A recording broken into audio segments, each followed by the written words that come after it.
Thanks for coming. A couple comments about Western Michigan. Champion efforts, much better performance on offense still.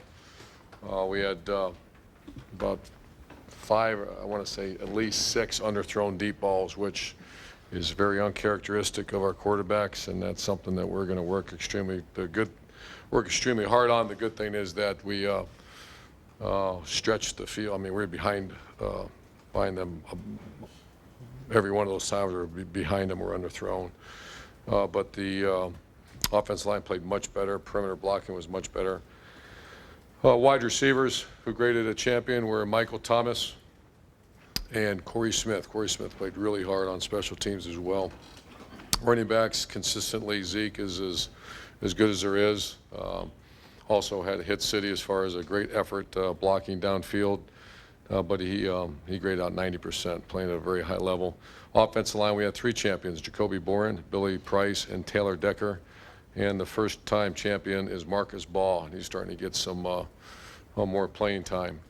Co-players of the game were Curtis Samuel, who was dynamic, and Pat Elfline, who played one of his better games as player of the game. On defense, not as many champions. High expectations in that regard. We're a little bit disappointed in the overall performance. They hit some very well-thrown balls on us, and we just have to play a little better. Champions were Joey Bosa. Player of the game was Adolphus Washington, and we had 2 honorable mention guys, Josh Perry and Gary on, but obviously need to have more champion efforts on defense. So Big Ten season starts this week on the road at Indiana. Renewed focus, as the ultimate goal is to compete for a championship in November, and that comes to fruition this week. So I'll answer any questions for you. Third row left, James. Yeah, Coach. 3 years ago, you went to Indiana, your first season, gave up 49 points on defense. How different is this defense from that year, and how much do you remember from that game? That was one of the few times I've ever seen a defense quit playing hard. And that was a problem. That was a program changer. That was, mistakes are one thing, but when I saw what I saw, that was not a good moment. I remember it very well. And I think we're up by 3 or 4 scores, and they just came back, recovered an onside kick, and so that was a game changer as far as how we approach. If you don't play hard, you're not going to play. Second row left, Ari. Coach, you have 2016 recruiting class is almost full, and 2017 is halfway full at this point. I was wondering, how does your game day throughout the season change if you have far less official visitors than usual?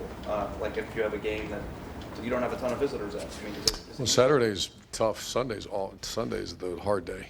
Saturday, because we don't change much. We maybe after the game go hook up with them afterwards, but a lot of times they don't. The last people they want to see is us. They want to go out with the players and just be around the team. But Sundays, if we have 3 or 4, it's terrible. You're meeting with the guys all day long instead of working on your next opponent. So that's something we've always addressed, and I want to say we had a cut 1 or 2 this year, but so it's I would imagine Penn State and Michigan State, you would see some big crowds coming for that one. If you don't have as many coming through for as many games as you usually do, is it easier for you guys? Are there benefits for on the field, for your team? And do you get up for games more when there's some big time guys on the sideline usually? I have no idea. We're just trying to get a first down and make sure we execute our punt and kickoff and all that. So that, I think, I'm not trying to be a smart aleck, but until you said it, I haven't really thought about it. We're used to having a couple guys, and the big games you usually get a handful of guys, and you have to deal with it and do the best you can. But Saturday is not the day that's the problem. Saturday, you go about your business. They might have dinner with your hotel, and that's it. Sunday is the day that transition. It's completely different when you have 4 or 5, especially if you have 4 or 5, and I've had like 5, even 7 guys visit, and your whole day is shot. And it just bleeds into Monday, then Tuesday, so you get behind a little bit. But that's part of the business, especially if you want to showcase your stadium, and we try to do that, especially from out-of-towners. Front row middle, Dave.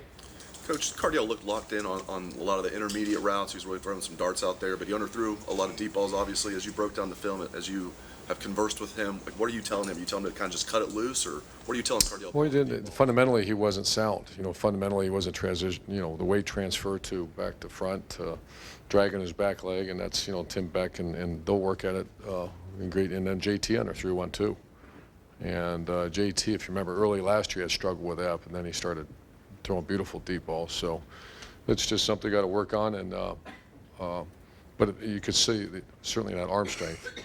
It's just the fundamental flaw of not being able to weight transfer and driving the ball. Because he threw, he had one of his better days throwing now. When the underneath, the 2-minute drills, some of those were just rocket shots he was throwing, and very aggressive and fundamentally right on it. It's deep balls. And it was alarming, right? I want to say at least 6. I should have that number for you, but at least 6 balls that, that was a 518-yard day. Those are those days. If you hit those, it's a big day. Beck having more responsibilities up in the press box, are you comfortable with that? How do you feel like that went? Went much better, yeah. And I think Tim's just transitioning, and I knew what happened. And but Ed, I thought, did a really good job. And the thing to always keep in mind is, when I had Dan Mullen always had Steve Adazio. When I had Tom Herman always had Ed Warner, and now Ed's got to have Tim, and Tim's doing a fine job. It just anytime there's fluidity on your staff, you need more consistency. Left, Lori. Coach, at this point in the season, how much are you trying to react to what the defenses give you as opposed to imposing your own will? And is that something that's constant from season to season, or does it change with your personnel? Very good question. Early in the season, you're always, and bowl games, you're always a little bit on your heels to start the game to see what's new.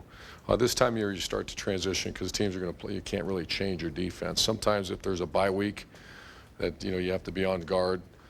Western played pretty much what we thought they would play, a little more zone coverage than, they were an 80% man team, and they were about 10% man against us. So, but as far as the front and everything, there wasn't much of a transition. So, and we made a decision last week. We went with a lot of tempo, a lot of speed to try to get clean defenses, and it worked pretty good. Indiana, I think, is still using their 3-4 defense. Is that? No, their first game they did. In the last 3 games, they were all 4-3. So, first game they had some difficulties in their first game, but they've gone all to 4-3 defense the last 3 games. You feel like you have that solved though? Whatever the issue was? Never have it solved. Never. And when a coach says, there's John Cooper in the back. Is that right, John? When a coach says he has it solved, that's a problem, because that's a joke. No, we don't. We do not have it solved. Front row right, Austin. Michael Thomas has shown a pretty remarkable ability to get his feet down in bounds and some difficult throws. I don't know if that'd be too difficult to rank him, but where is that ability stack up with some other guys you've had? Our receiver coach will probably take credit for that, but he's outstanding at it.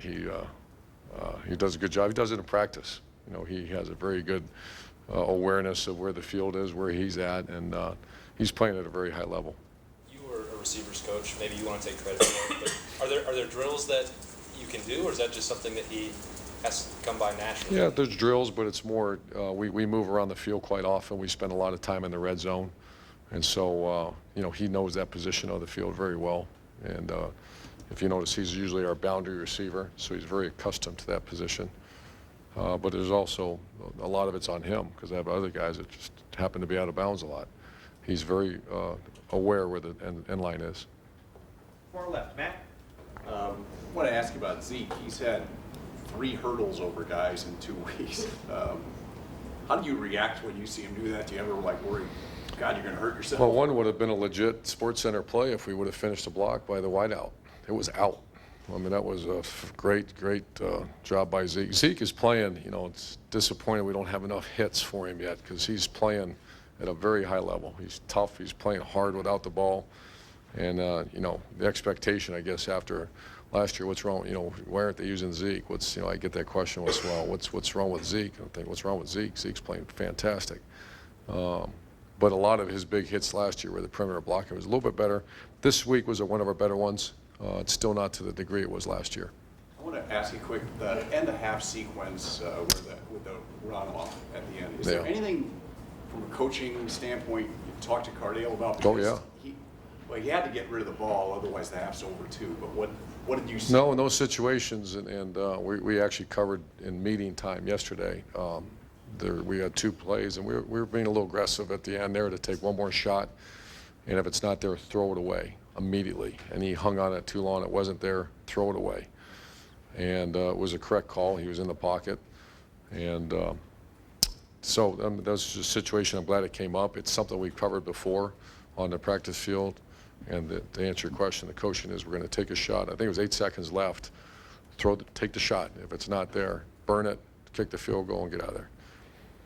Well, other than that part of the drive, I thought he did very well. The receivers, protection, quarterback, was right down the field. Front row right. Tim? Yeah, Urban, a couple of things. Number one, Joel Hill, I think, ran onto the field with the rose in his hand last Michigan game, and a lot of people thought that was the last game. He decided to come back. What do you, I don't know, what about him stands out as far as you're concerned? You seem to have liked him his whole career here. Yeah, he's one of my favorite players. He's a guy that loves Ohio State. He's one of the toughest guys on the team. He's a guy that is an inspiration, pushes guys, grind guys. In the offseason, he's one of Coach Mick's favorite guys. So, you know, I believe he should coach someday. He knows how I feel about that. He certainly has a position here if he wants it. That's how strong everyone feels about him here. The other thing, previous game, y'all, I'm trying to remember 2 or 3 passes maybe max y'all threw over the middle or into the intermediate middle. Saturday y'all threw a lot there and stuff. Did y'all address that, or is it just what the defense presented? What was sort of behind that? It's all, whenever you see that, Tim, it's what the defense presents itself. You know, it's when I hear people say, throw it down the middle. Like, well, if the middle's covered, you're not going to throw it down the middle. They played a quarters defense, which exposed the middle of the field, and we were much more aggressive. We threw the ball 33 times and should actually thrown it more. And threw for 288, and that was should have been a 350-yard day. That's what I was going to say. You talked all week about being more aggressive and stuff. Did you see that Saturday? Oh, yeah. I mean, absolutely. And what does that mean to you? Does it mean throwing more, or what does it mean? Well, it means I challenged the offensive skill to go do their jobs, and they played pretty well. You know, it wasn't perfect, and obviously when you have that many underthrown passes, that's, you know, I guess if you had to pick your evils, if you are not executing down the field throws because your guys can't get open, that's a major problem. That's a recruiting error, effort error, or something, and that wasn't the problem. Underthrown balls are just a matter, especially if you can do it, just a matter of execution. Front row left. Doug? Urban, when you have a team that was playing so well, and I guess I'm talking offensively at the end of last year, I know every year's a new season, but how much do you sort of expect there to be some carryover when you do have a lot of guys back, or do you just really think each year is completely new, or when you have veterans, do you think, oh yeah, we kind of got this, we can just keep rolling? Oh, I would expect, you know, a little bit better. Well, our first game was pretty good, pretty high-end execution. We had two games that we didn't perform very well offensively, and that happens. If there's a critique on our offense over the last 13, 14 years, whatever it's been, it's the early in the season funk that you're in sometimes, and a lot of it's because of the maybe new defenses, or you take a couple key players out of that lineup for us. Jeff Hireman was a real guy. You take Darryl Baldwin out of the line, and there's a little bit of growing pains. So I would have expected us to play a little bit better, but I hope no one here felt a sense of panic. It's normal growing pains for early in 2015. And you talked about, you just mentioned Dan Mullen and Tom and the offensive coordinators you've had in your career. I don't know if you can just sort of maybe explain a little more. As an offensive coach, how important still is that offensive coordinator in what you're doing? And maybe if you can compare it to the defensive side of the ball. I think that's important to understand it. When we say offensive coordinator here, it's coordinating an offense that's in. Does that make sense? Where if you hire someone and say, okay, bring your system, let's take 2 years, the system's here, and the system's not going anywhere. So we hire people to coach our system, and it's not a dictatorship where this is the way we're doing it. No, this is the way we've done it, and this is the way we're going to make it better. And so it's a very unique situation here. You know, we don't hire coordinators to come in and say, hey, let's enhance it and make it better, and that's where I think Tom was so valuable. Tom added a lot of elements. Ed Warner's been phenomenal, enhancing as the line coach co-coordinator, and Tim Beck is slowly bringing his added to make it better. So it's much different here than, when coaches make transitional coordinator changes, a lot of times, and you see a mess. When you see 3 offense coordinators that come in and bring their own systems, that's why they say that darn quarterback is playing bad. The quarterback's playing bad. They have 3 different systems in 3 years. The good thing about JT and Cardell, they've been in the same, it's not changing. Just to follow up, is that ever hard in hiring guys? Are there some guys who would want to come in, like when you were hiring Tim Beck? Are there some guys maybe who would have taken that job and said, no, I think people know. my system? That's a good, I think when I really thought about it back in, whenever I was here in 2012 about bringing in, some guys were calling me and I was like, very good coaches. And I thought, but that's not who we're going to be. Here's what we're going to do. And that's when I put the laser lights on Tom because I thought he'd be the perfect guy. And final set of questions, Bill? This is related a little bit to Doug's first question. The motto inside there is the grind. A lot of people, and for you and coaches, it's always a grind. So maybe you're not the best person to answer this, but does it feel like more of a grind this year than maybe you thought it might? Oh, I imagine you're leading to that the fact that there's expectations are so high. I think that's natural. Yeah, I can tell you no, but I think so. I think you're winning just pretty soundly, playing pretty good, and expectation level. You say, well, back when you played Alabama, back when you played, I know, but this is a different team, different time, and that's where I'm really trying not to let that happen. And that's a lot of it's on me, and I can't let it become that. I can tell you victory meals are great. Our kids, when someone said we've had, I can't remember how many victory meals, and they're still very good, and we still want to continue having them. So I'm not going to let that, and that's I'm watching that very closely. And a question about Raekwon. He had 16 tackles. After the game, he said, well, I missed 4. Where is he in his development right now? Yeah, we interior of our defense, we're exposed a little bit. And so that's something that's going to be a lot of our emphasis right now. We had man coverage, that quarterback threw some great balls, back shoulder throws, and then that deep ball to that 2 really good receivers that our Michigan State, I guess, talked to our coaches and the Western Michigan group. That kid's going to be playing on the tall one, 84, I think his number was. He's a very good player, and the other guy's a very good player. And they made some good throws and caught some balls on us. That wasn't as alarming as the fact that you saw the running back separate our defense a couple times, and that's very happy, yeah. And I think it's more the defensive interior players along with the linebackers. We just have to get a little bit better. Coach, thank you. Thank you, guys.